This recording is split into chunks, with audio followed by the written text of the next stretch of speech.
Hello everyone, good afternoon. I know that we are all busy, we are watching, but I want us to do this one thing.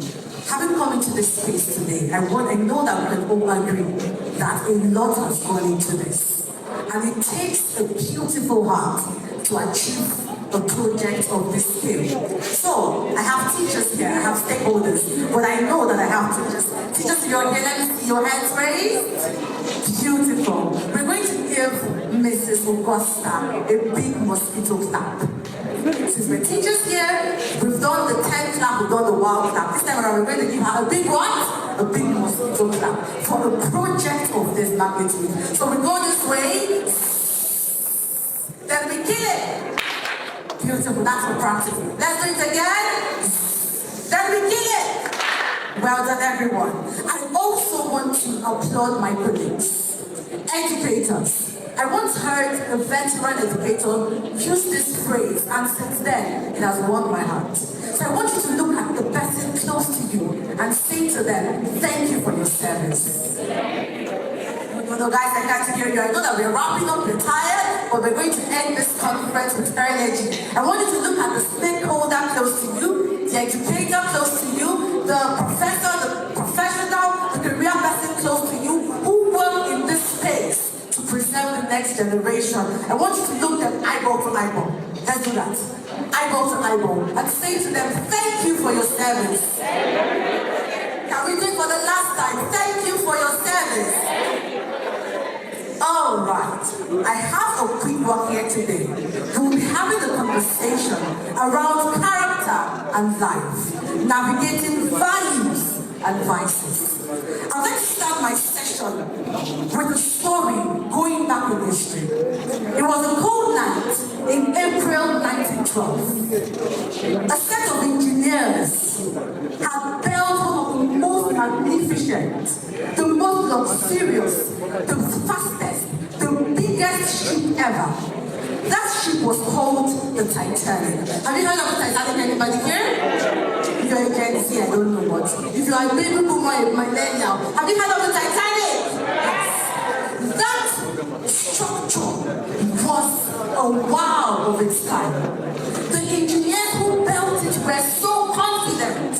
They were so confident in what they had built that they flouted 6 security rules. Apart from that, on the night the ship was to set sail, they went with only 50% of the total occupancy of that ship, the lifeboats needed. They were confident until the boat crashed.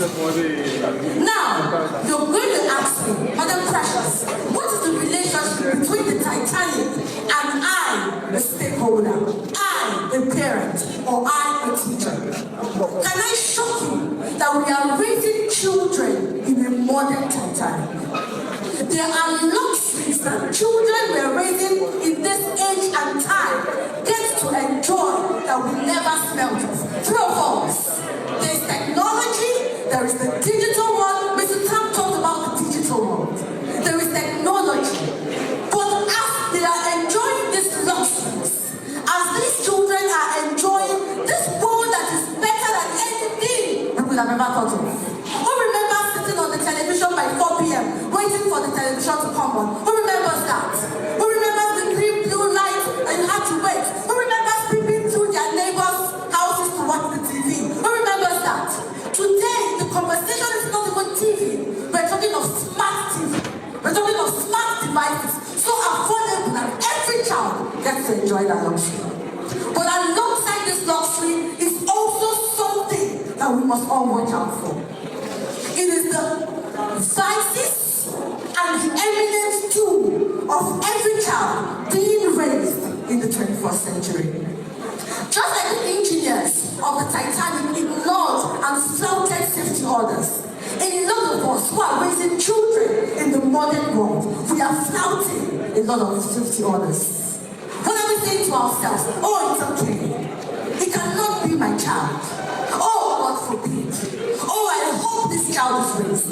Can I say categorically that hope has never raised any child? I wish has never raised any child. has never raised any child. If we are going to raise children who will survive in this religious life, if we are going to raise children who will thrive like the princess, if we are going to raise children who will not sink with the modern Titanic of the world reality, there are two things that we must fight with them. And those two things are what? Value and character. So can I hear you run after me? Value and character. Now move further slightly up. Please that's not my slide. Thank you. I would like to start with 3 quotes that I want us to go home with. The first quote is by Frederick Douglass. They said it is better and easier to build strong children than to do what?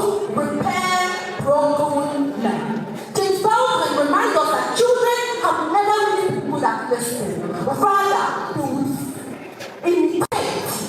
They have never been good at listening, but they have never thought to imitate.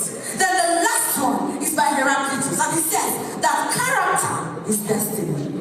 If we are going to shape the future, we must shape the character of today.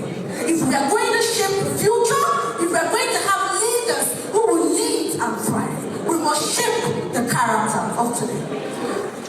David rather mentioned a number of issues around drugs. And I know that we were, oh wow, that we were surprised, and some of us were taken aback. I'm sorry to say to you that the drug addiction thing is just one on the radar of the issues that our children are having to deal with. So the drug one is on the side. Everybody say to your neighbor, we have more. We have more. You know, when the thing was going out, like, oh boy, that's alright, drug is there. But after you list this once, ask yourself this very intentional question. If I don't wake up today as an educator, if I don't wake up today as a stakeholder, if I don't wake up today as a parent, how will my child survive? Just as the Titanic could not survive the iceberg, how do you expect that your child will survive these times? So let's look at more vices. We have digital addiction. Mr. Sam talked about the digital world and the benefits of the digital world. But alongside the benefits of the digital world, we are also having to deal with digital what? Addiction. How many times have you said to yourself, I remember I gave this illustration, that how many times have you said to yourself that, oh, today I'll just go on social media for like 5 minutes. Then before you catch yourself, it's 30 minutes. Before you catch yourself again, it's 1 hour. Why is digital addiction prevalent? I came across a documentary on Netflix. That documentary aired around 2020. What that documentary showed was that the social media we use, it is intentionally designed to suck your attention. So, multi-billion-dollar companies are sinking billions of naira into research, into psychologists, into professionals on how to keep us addicted to social media. That is why every scroll keeps you scrolling. Mr. Sam talked about your worry. Every like, every watch, every phone watch that is data, and this data is designed to suck in your children. How will they survive? That's the question. We all have this honesty. I haven't heard in any time growing up when we have to deal with young children. Everybody say after me, young children. Deal with Yahoo. What's that Yahoo? What's that Yahoo Plus? Young children. I heard of a story of a 16-year-old buying a Lexus for his mother. And guess what? This mother was dancing. A 16-year-old.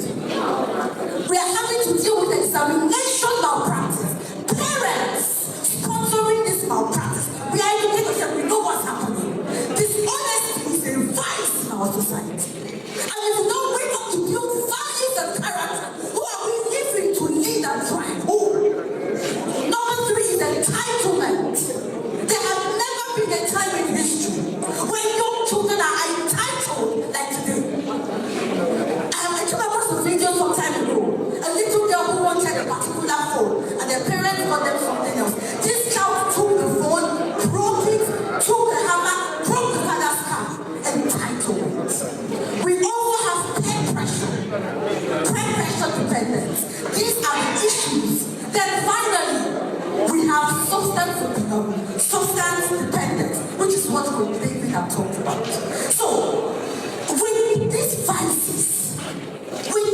issues. As educators, what are the early warning signs? For David, I'm going to make a lot of mention because what we talk about is very closely related. What are the warning signs that you see with the child? In drugs, when David mentioned the telltale signs, right now, what are the danger signs? What are the danger signs? What are the things you see in the learner that will begin to put your antennas up? The first one is social pivot. Can anybody say after me, social pivot? What does this mean? A sudden unexplained shift in friend groups. When a learner who has had a particular pattern of friendships for the longest time begins to change their friends, that is a telltale sign. That is the warning sign. The second one is digital flinch. Everybody say after me, digital flinch. What does that mean? You come into a space, the child is using the phone. Immediately they see, they do what? They jack. That's the digital flinch. It shows you that there is something on that device. They don't want you to do what? See. The number 3 is the loss of spark. A child who was bubbly, a child who is usually excited, a child who is the life of the classroom, the life of the party. All of a sudden, this child begins to dry. This child begins to practically their spark goes off. This child becomes a shadow of themselves. Dear educators, we cannot ignore this. Remember, early signs tells you that there is something happening that needs to be dealt with. The next one will be financial leak.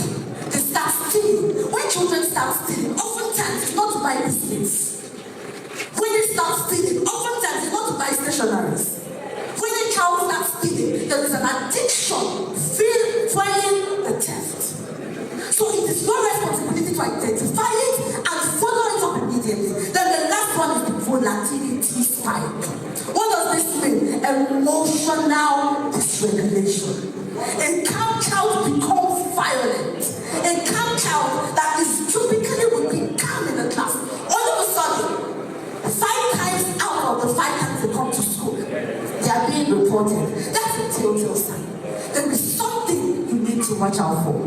Now we've looked at the vices, we've looked at the warning signs. The next thing we're going to look at today is how do we navigate this? That's the question. How do we navigate this? How do we deal with these vices? How do we deal with the early warning signs? How do we ensure that the children we're raising in 2026 will not sink with the ship of these modern times? The antidote for this is values and character. Can we say that, everybody? Values and character. The fourth goal of the education of Nigeria in the national policy of education is the inculcation of national consciousness and values with a lot of other things. This is part of the goals of education. So what is value, everyone will ask? Values are simply guardrails that tell us what to do or what not to do. Values are the internal compass that tells the child this is what is right and this is what is wrong. Value answers the question, who am I? What do I stand for? What do I believe in? What will I compromise? And what am I not willing to compromise? That's the question of value. Now, values are not just words on the wall. Values are decision filters. So when a child comes to that crossroad of, do I take this job or do I leave it? When they come to that crossroad of, oh, this group of friends are doing this, there's peer pressure. What is going to be the guardrail to say, my friends, don't cross this place? Everybody repeat after me. It is value. Value is the compass. It tells the child, this is what you do, this is what you don't do. The next one would then be, what do values determine? Value determines who are around your child. Values determine what they do under pressure. If there is a generation with the Gen Z, the millennials, the baby boomers, they deal with peer pressure. Don't get me wrong. But if there is a generation that is having to deal with peer pressure in a different level, it is this generation. Ask me why. The pressure is no longer by their friends in their schools. It's no longer by the people in their location. It is not by the people that never knew existed. There is someone in China pressuring child in Rio. There is someone in Singapore pressuring a child in Canada. There is someone in America pressuring a child inside the streets of Abakaliki. What helps a child deal with this pressure is our values. Values. Then the next one we move will be character. But before then, take this one. When values are weak, influence becomes dangerous. When values are weak, influence becomes dangerous. The next one will be character. What is character? Character is simply the strength to live our values. So if values are the to-dos and the to-do-nots, character is the strength to follow through with these values. Values show direction. Character determines whether to follow it or not. So that is why value and character are synonymous. They work hand in hand. You can't build value if you're not building character. C.S. Lewis says that integrity is doing the right thing even when no one is watching. That's what integrity is. It is the smooth working together of value and character that will lead to other traits that we want to see in our young children. Now, I am rushing because we spent a lot of time here. Let us then move to how do we build these values and character to our children. The slide will be available for anybody who wants it. I proposed a three-way strategy that I call the village toolkit. Please move. We all know that it takes a village to raise a child. But in 2026, there is a death of the village. What do I mean by the death of the village? Remember when growing up, an uncle, a random uncle on the street could see you and correct you. True or false? A random neighbor could see you and true or false? But in 2026, what is happening? There is a death of the village. It is called all man to his own. If our children will survive, there has to be an intentional village toolkit made up of parents, made up of teachers, and made up of school leaders. It takes a village that understands the assignment. If values are the anchor, then character is the strength of the rope. But what keeps this rope? It is the village. Can anyone repeat with me? Village. So as we are here as stakeholders, we must be intentional. We must work collaboratively. This is not the time when parents and teachers are at loggerheads. That's 2 times ago. This is not the time when school leaders and teachers are at loggerheads. If we are going to raise children who will lead and try, we will all have to collaborate over competition. So this takes us to the first one for parents. If you're a parent here, say I. If you're a parent here, say I. The home is the incubator. The first incubator for character and values is the home. We've all heard the very popular maxim that charity begins where? In the school? In the church? In the community? In the village? Where does it begin? At home. So parents, we need you. Before the child meets the society, they have met you. You are the image of possibilities for your child. A lot of times as parents, we don't understand. You know, Mr. Rotimi was talking about generation and ancestors. And we all agree, everybody here, that we become ancestors and generations. We now have people, ancestors and lineage. We as parents, we now have lineage. And the same way we blame our forefathers. If my father was this, my father was that, I would have been this, I would have been that. You are now somebody's father. Tell your neighbor, you are now somebody's father. So the time of excusing your parents are gone. In the next 30 years, if somebody's that's going to say, if you did the right thing, I will not be here. So if there's any time to wake up, it is now. So can I hear somebody say now? Now is the time to wake up. I'll leave my slide here. I don't know if you can see that. The first thing we must adapt to build values and character is authoritative parenting. So if you look at that, we have agreed of different parenting styles. Can we call it out loud if you could see it? The first one is what? Authoritarian. That is the Hitler kind of parent. If you listen to Dr. Elizabeth's session, she talks about connection. This is the parent that does not need to connect. This is the parent that hear their voice and they just form that they're sleeping. This is the Abacha kind of parent. You come into your home and you're praying like they are the people that are going to. Like they are the ones that turn the economy around. That's the authoritarian parent. The next one is what? Guys, I will tell us. The next one is what? Neglectful. Neglectful, that's the next one, right? So neglectful, I want us all to be together. That's what I'm trying to. I know we're tired, right? We're soon done with this. The neglectful parent, the word explains it. You neglect everything. Nothing really. That's what I call default parenting. You don't care. I born you, I feed you, you raise yourself.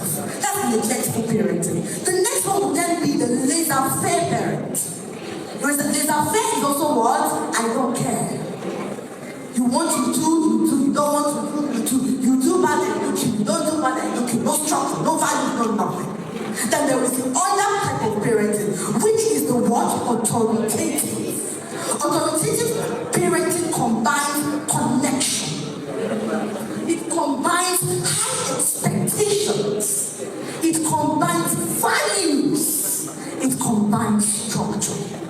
If we are going to raise children who will lead and thrive, we must become authoritative parents. Rather, authoritative parents. This is the only parenting style consistently proven to build resilience, self-control, and healthy independence. How do I know that want without structure creates confusion?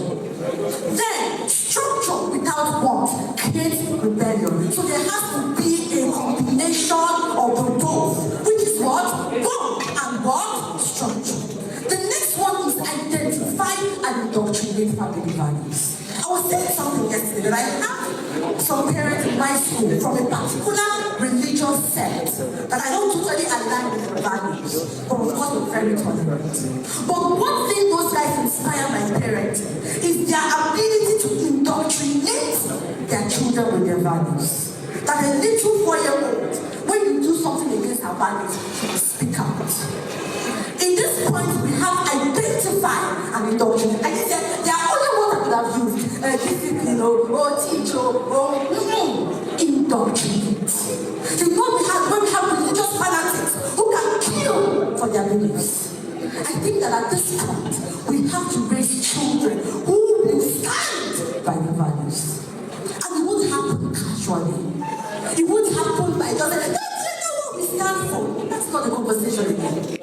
The conversation is from the cradle. The child knows this family, these are the things we stand for. And today we take it further and we encourage that you keep a visual representation in the high traffic corner of your home that shows what your family stands for. If you go to highly organized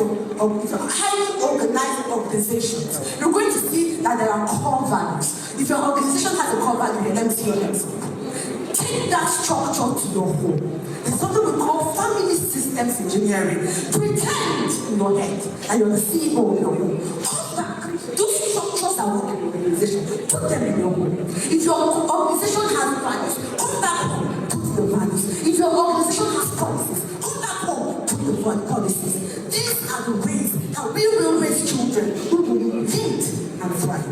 The next one, which will be the last for parents, is to identify windows of opportunities. It's not every time you speak to your child that they will listen. But there are random times. I remember growing up, the least time I hated my dad were midnights when that man woke me up to talk to me. Imagine when you're sleeping, your mind is clear. You've done something with today. You won't even say anything. You just ask me, they say you. 12 o'clock, precious. Come with your sisters. With a very deep bass voice. You sit in the parlor and he tells you the story of your life. Those times meant more to me, even now in his passing, than any other thing he did, shouting or beating. As parents, identify, what did I call them? Windows of opportunity. What did I call them, everybody? Windows. I can't hear you. What did I call them, people on this aisle? Windows. Strategic moments. It could be during the car ride. It could be during dinner. It could be during bedtime. It could be during bath time. Identify those periods and reinforce your family values. The best character lesson happens when children are are relaxed, not shouted at, not beaten, not yelled at. It happens when there is a connection. When you want to teach a value and you're shouting, the brain activates the freeze flight mode. And anything you say there, it won't hear you. But by the time you've established a connection, then you can teach. The next one would be for teachers. There is a Latin word that I say to my teachers every single time we have any reason to talk to them. And it is a Latin word used in the English law, which is in loco parentis. Can anybody say that out with me? In loco parentis. What does this mean? It means that teachers operate in the stead of parents. Can somebody tell me how many hours children averagely spend with us in school? Can somebody tell me? 8 hours. Thank you very much. A person who spends 8 hours in a day. So let's say that we have averagely 60 days in the term. That is 60 times 8. That's how many hours in the term? 480 hours in the term.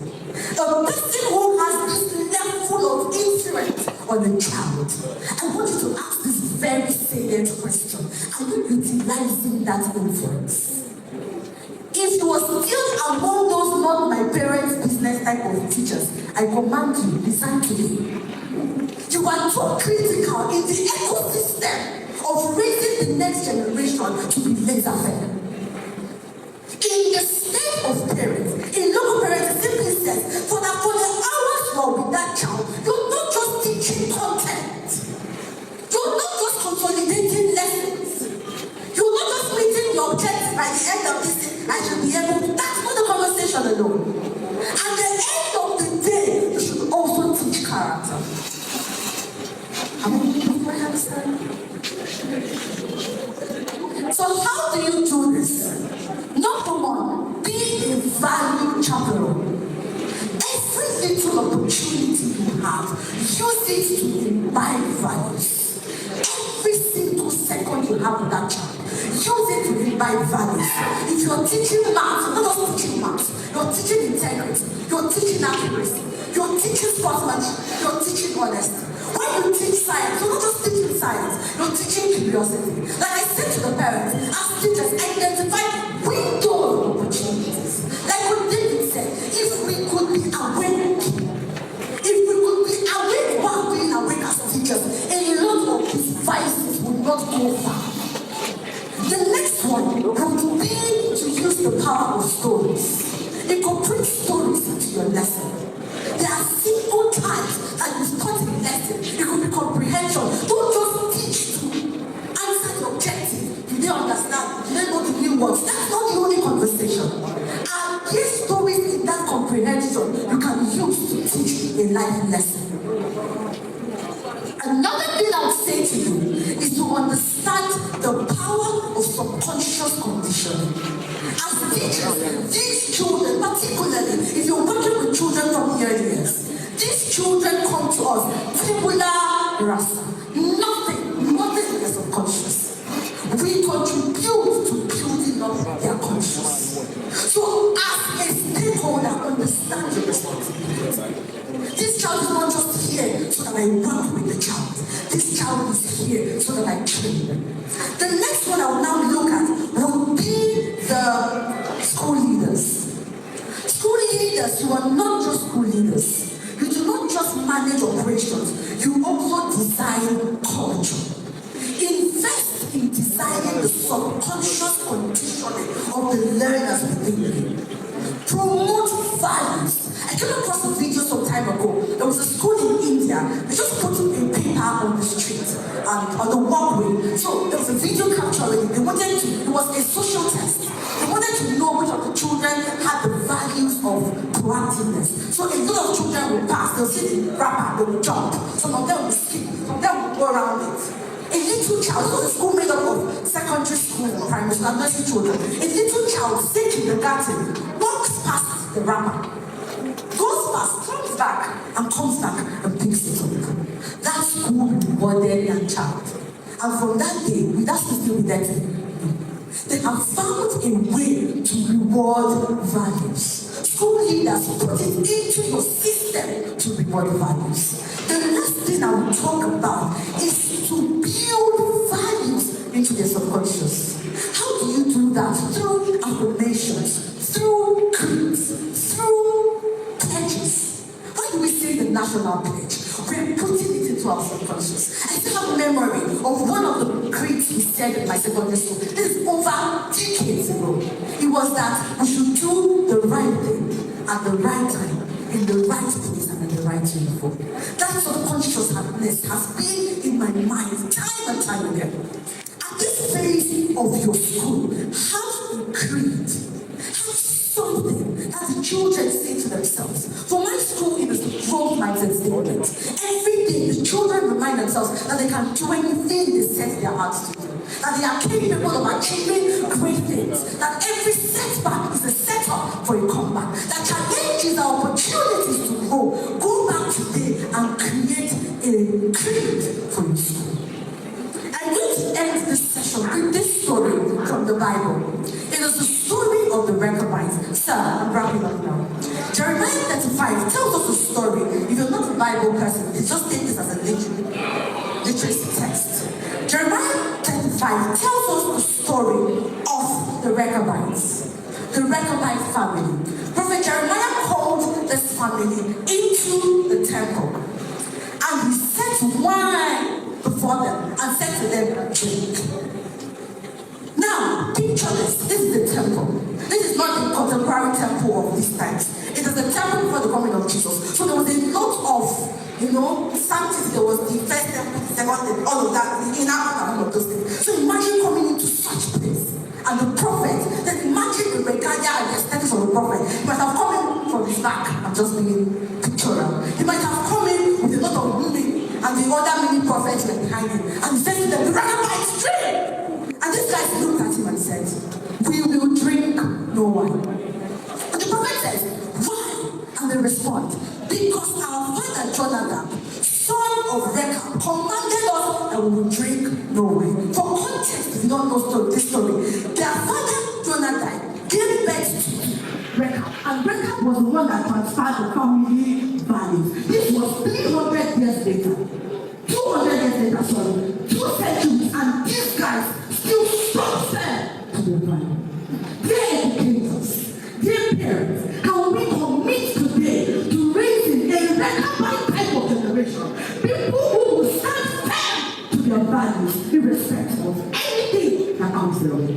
There's no word in English that I have to say about children sticking to your values. So I will reflect to my native dialect. It says preaching